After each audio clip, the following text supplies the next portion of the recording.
No, not the plague of flies that have taken over Volgograd in recent days, but, somewhat remarkably, the England football team. Gareth Southgate has long promised a brave new dawn of exciting, aggressive, possession-based football from the Three Lions, and throughout his tenure the signs have certainly been there that he might just come good on his word, but this is a major tournament. England never produce in a major tournament.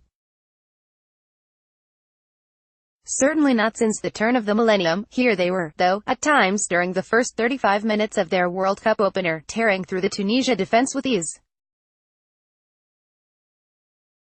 That was, until they realized they were, in fact, England, though the penalty conceded by Kyle Walker was soft if not incorrectly awarded, and Harry Kane twice should have earned his side a spot kick, having been unceremoniously wrestled to the floor while challenging from set pieces. Their performance was, in large parts, England in a nutshell: wasteful in front of goal, nervy at the back, and lacking any cutting edge once they had conceded. As opening games at a tournament go, this iteration of the Three Lions had it almost down to a T. Again, though, they managed to come up with something very un-England, a stoppage time winner. But as Three Lions kicked in over the tannoy at full time, it was difficult to shake the feeling that they had got away with it somewhat. No England team since those likely lads in 1966 had managed more than the 6 shots on target England mustered up in the first half here.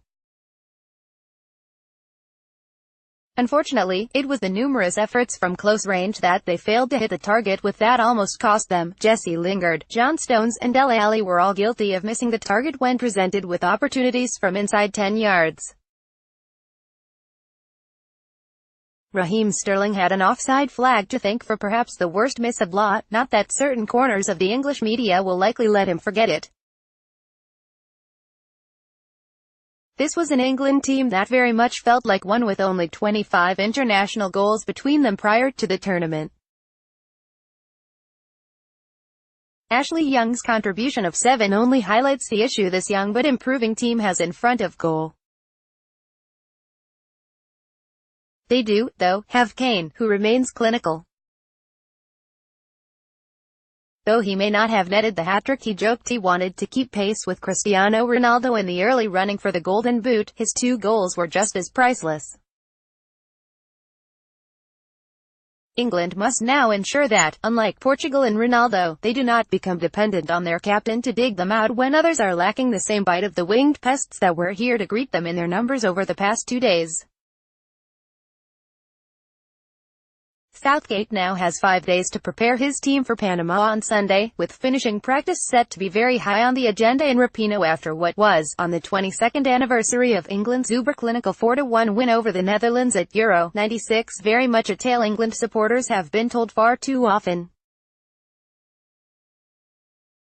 Fortunately for them, this one had a twist ending they'd not seen before.